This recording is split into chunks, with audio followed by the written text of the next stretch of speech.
think that you have got. You are watching the Jennylyn show, and as always, I aspire to bring you fascinating people because their stories are so fascinating and they take us places that we have not been privileged to go sometimes. And today, my fascinating guest is Mel Van Dusen. And Mel is a very popular KMVT television producer and has brought us many interesting segments that have inspired me and hopefully you also. But today he is here to tell me about, and you, about his trip that he has just returned from to Russia. Mel, thanks for coming to my show. Thank you so much for having me. Why were you in Russia? I have a wonderful friend. Her name is Sharon, and in the early 80s she was freaked out by the threat of nuclear war between Russia and the United States. She wanted to go to Russia to meet with the Russians directly. And so she did. And over the course of time she introduced Alcoholics Anonymous to Russia. She introduced Rotary Club to Russia, and she started a program after the Soviet Union broke down to bring wannabe entrepreneurs from Russia to the United States to learn how to do business. They went back, started businesses. I found all of this really inspiring, and when I found out that she felt it was the time to go back to Russia and establish a dialogue with the Russians about the crisis in Ukraine, I thought this is really interesting. And so I asked if there were openings, and she wound up paying my way.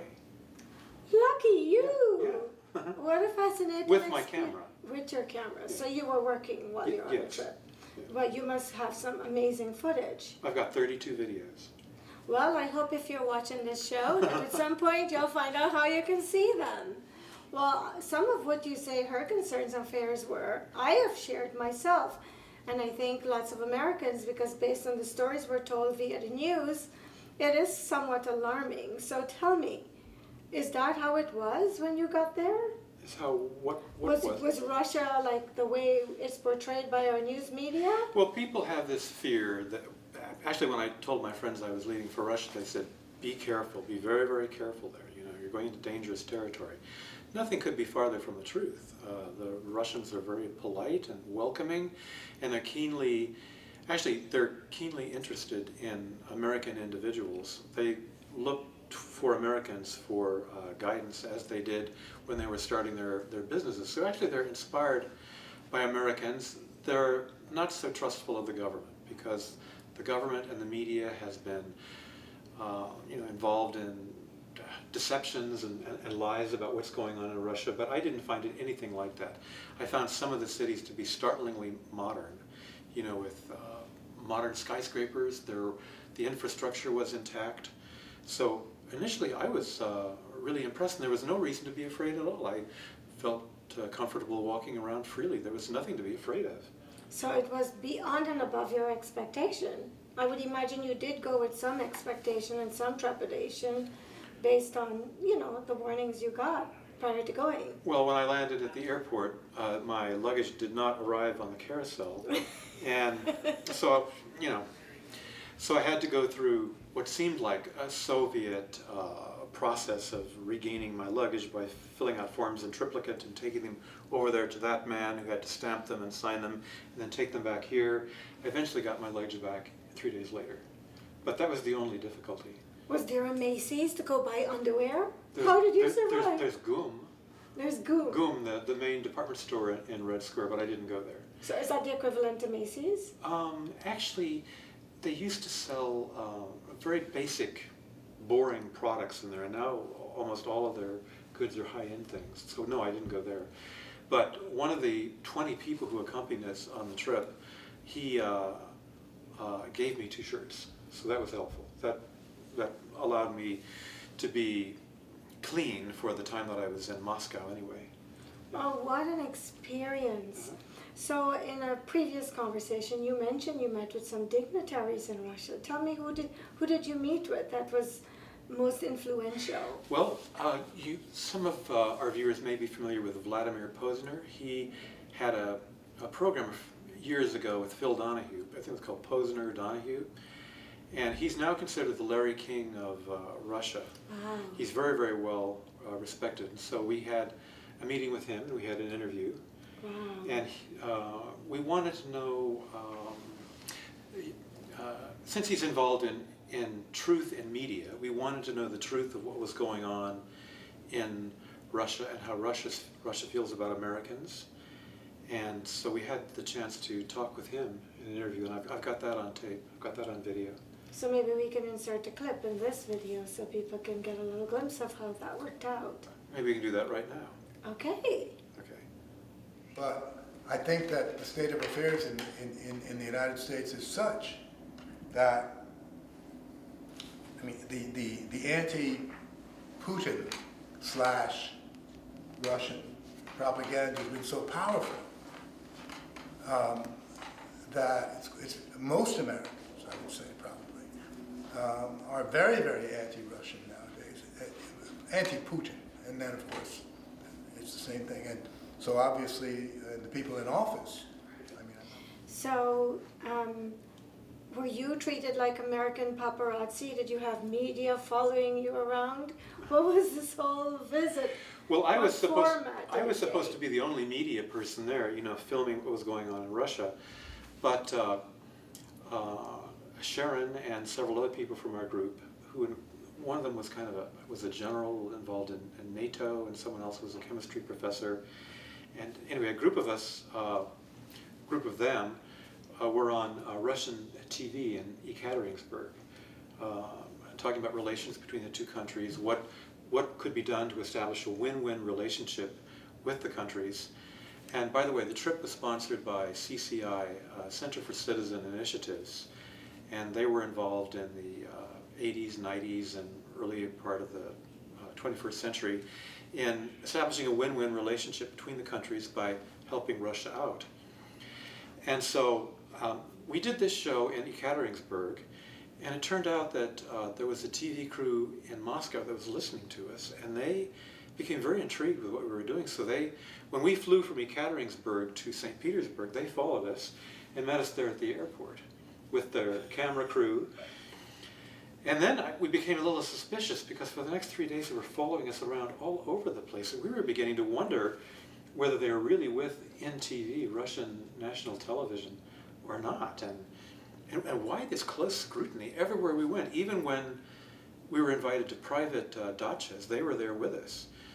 And so we got a little bit freaked out about that, but it turned out that right before we left, they did a segment on us, about a 7-minute segment in primetime Russian TV that was shown all over the country. So, and it was positive. That's so amazing. Yeah. So different from what we hear, you know, like I've never gone to Russia. I would love to go. But I've always had this impression that if you go there and you hold an American passport, you kind of have to watch your P's and Q's and watch No, not in any way. And you know, the Russian TV crew was actually amazed that Sharon and her group were trying to establish a win-win relationship. Why, they asked. And Sharon said, because nobody else is doing it. It's something that just has to be done. Isn't that funny how you live in a country and sometimes if you don't go off on your own and do your own investigations, your ideas and feelings about someone or something is completely influenced by media. Right. And sometimes they misrepresent countries and people in such a sad way. Mm-hmm. Well, we learned from Vladimir Posner that journalism is dead. You know, it's dead in Russia and it's dead in the United States. There might be a few individual journalists here and there who are trying to present a balanced, honest view of what's going on, but basically it's pretty much dead.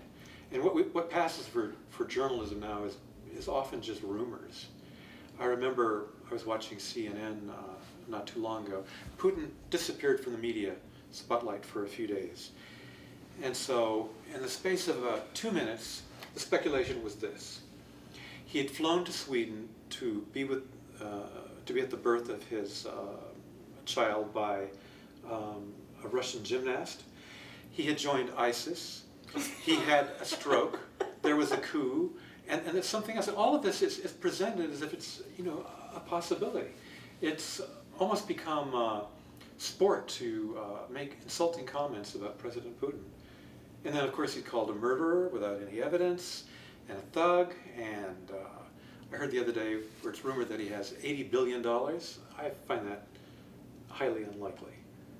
Yeah. Did you observe a lot of people living ostentatiously there, or people just like, middle class, a lot of middle class? Well, we met a lot of entrepreneurs, and what amazed me was that they act just like ordinary people. They hang out with ordinary people. They dress fairly average. There's no ostentation that I could find at all. In fact, I think it would probably be considered kind of gauche if you rode around in a very, very expensive car. Oh, really? Yeah, I think so. On my own, in the cities, I had a chance just to wander around and be with the people and see how they lived. And in Volgograd, Volgograd is where World War II turned. That's where Hitler's domination of World War II was stopped. And it just, people don't know this, but 26 million Russians died during World War II. And Americans assume that we won the war. Well, we really didn't. The people who fought the hardest, lost the most people, and made the most strides against Hitler were the Russians. And in Volgograd, I think there were 2 million citizens who died, keeping the Russians away. And that's where the tide turned in World War II, and that's when Hitler began to realize that he was now losing. But what shocked me was the tremendous losses that the Russians suffered during World War II. Wow. It was just awful. And at our last day there, a Russian paid our way to Catherine Palace on a guided tour of that, a guided tour of the siege of Leningrad Museum. Leningrad was surrounded for about 900 days, and 1 million people died, most of them of starvation. And then one of the Russians at the dachas we visited, he got us front row seats at the symphony at the Mariinsky Theater. What a privilege. Oh yeah, so that was great. Yeah, it sounds like you had an amazing experience there. How long were you there? 17 days. That's a long time. Yeah. I mean, it's long enough to really get the flavor of what happens in Russia. Yeah. Yeah, but what really was kind of painful for me was that the Russians feel hurt that there are all these allegations and lies being attributed to Russia that just are not true. For example, Russia has invaded Ukraine. I don't think there's any evidence of that. In fact, the OSCE, Organization for Security and Cooperation in Europe, has long maintained that no troop formations from Russia have crossed the border into Ukraine at all. What's happening is that Russia has the jobs. Ukraine is kind of a basket case financially, and so the people there cross the border into Russia, work for a week, and on the weekends they come back. So there's a lot of travel back and forth of Russians and Ukrainians alike going back and forth, but no troops are going into Russia, or going into Ukraine. Well, you always have to take everything you hear with a grain of salt, because people often will have their own hidden agendas for spreading propaganda when they do. Yeah. What is this? Something that you brought back from? Yeah. What is it? You want to tell us about it? Why can't I remember the name of this? These are Russian nesting dolls. Okay. Matryoshkas, I think. Okay. And I got this in St. Petersburg, and this one has Swarovski crystals on it. Wow, it's and beautiful. This is all hand-painted fantasy scenes from Russian literature, and then you twist it off, and then there are other dolls inside, and it keeps on going, and there are, I think, 7 dolls nestled into this. Do they have any kind of significance other than their beauty? Because obviously they're beautiful. Well, it tells a story on this. This is Okay. a Russian fantasy told, painted right here. I don't know what exactly it is. And then in Ekaterinburg, I went to, I couldn't pass up a flea market. You found a flea market in Russia. A flea market in Russia. And that was interesting, and I was kind of shocked to find this. Is that Jesus? Yes, to find this icon.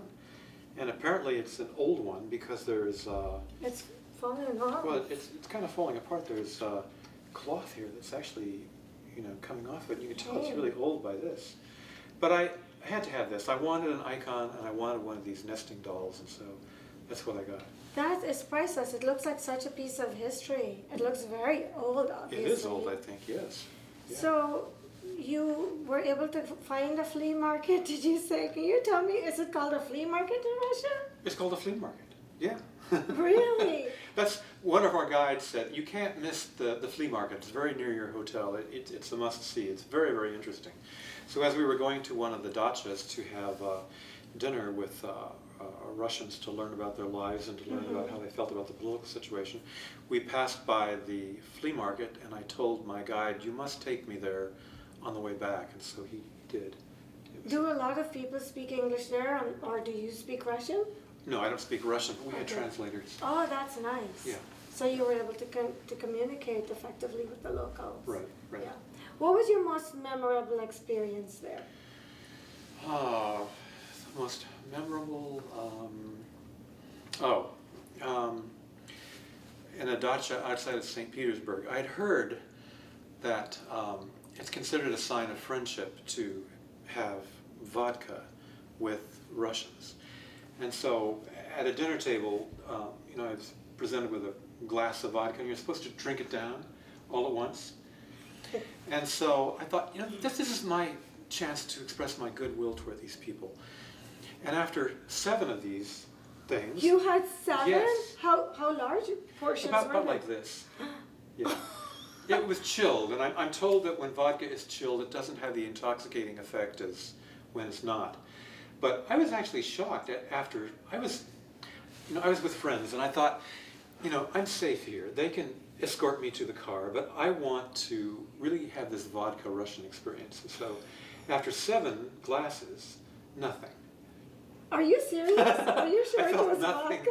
Yes, nothing. Are you usually a big drinker? No. That is something No, and so that they were else. kind of encouraging me on. After a while, I became, why are they doing this? Yes. And then they invited me to their sauna afterward, and that's when I really began to wonder what they were up to. But no, I don't want to go to into a sauna after I've had I was 7 going to glasses. say, didn't you feel it then with the No, heat? no. Maybe it was not vodka. Maybe it was water. A bottle. Well, they said it was vodka, and I was willing to try it. Did And they it seemed to be taste- very, Did it taste good? Yeah, and they seemed to be very pleased that I did that. Right. Yeah. Apparently, here's an American who's willing to share the Russian experience. Well, they say when you go to Rome, you need to do as the Romans do, right? I Right. think it's true of every culture. It was. And the architecture, is it similar to our architecture No, not at here? all. No. How is it different? Before the communists took over, it was kind of a Russian Baroque architecture. It was extremely elaborate. Their churches are unbelievably ornate, and inside they're often what you think are murals or paintings. They're actually mosaics, and they glow. Wow. And then the czars had a tendency toward Russian Baroque, which is very fancy, with various faces above the windows of the palaces, and in some cases male caryatids in place of pillars, holding up balconies. But during Soviet times, the architecture was very, very plain, and imagination was, I think, actively discouraged.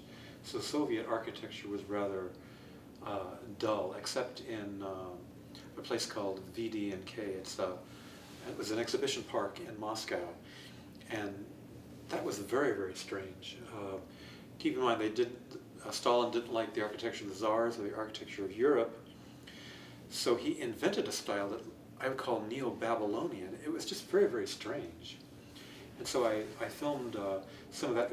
It was grandiose in the extreme, with statues that were always leaning forward and as if they were reaching for the future, and extremely elaborate fountains that were gilded. So during Soviet times, it was either too much or not enough. Mm-hmm. And then in Tsarist times, it was Baroque. It was extremely elaborate. and very, very beautiful. Is it a very religious country, and are they more Catholic, like a lot of those? The Russian Orthodox. Okay.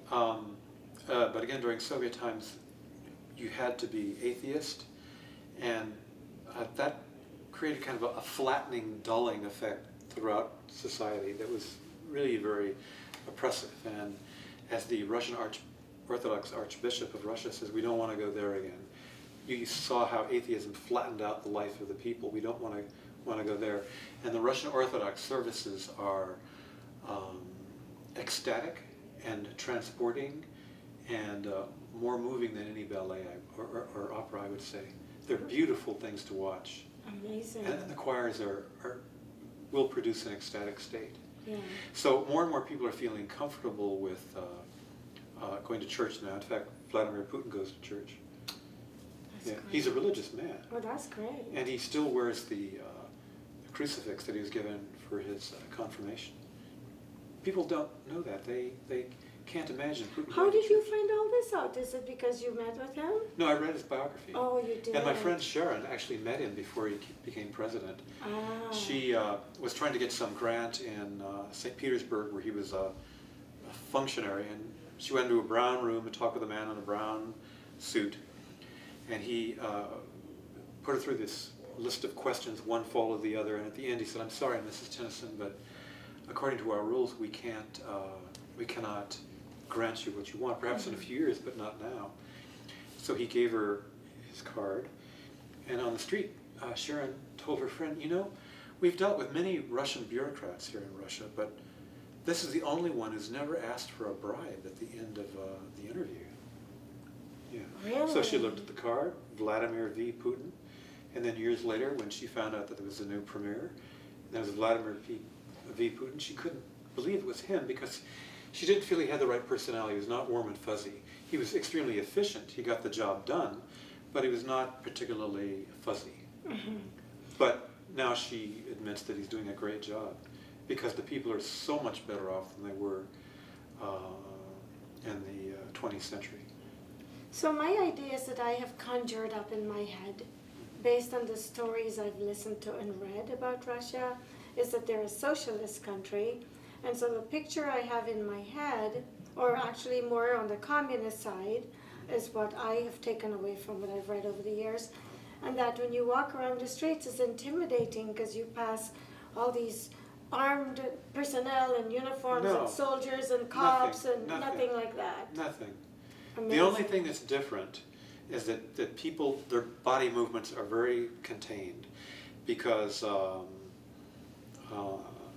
after the revolution of 1917-18, people flocked to the cities. The serfs moved to the cities, became very crowded. People had to share apartments, maybe 3 families to an apartment.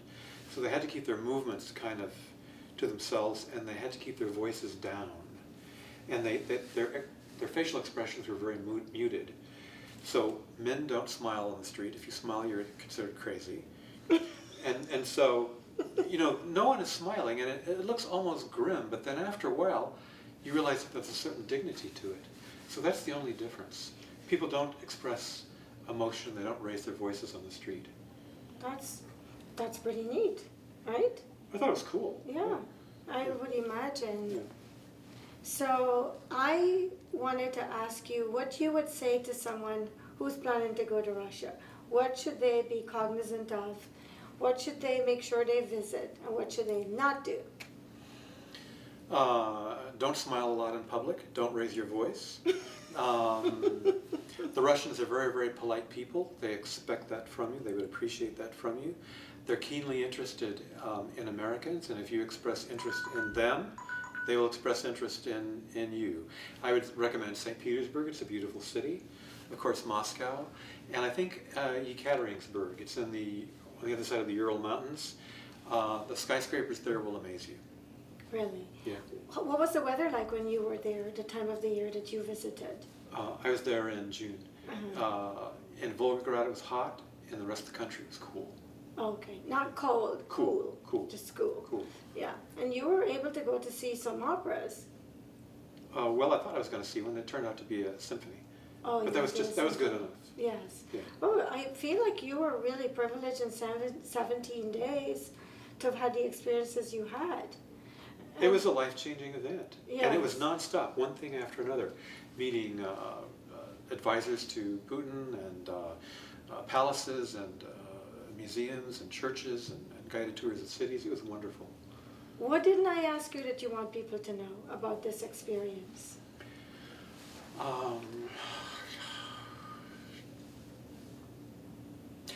Watch out for what you hear from the media about Putin, President Putin, and about Russia.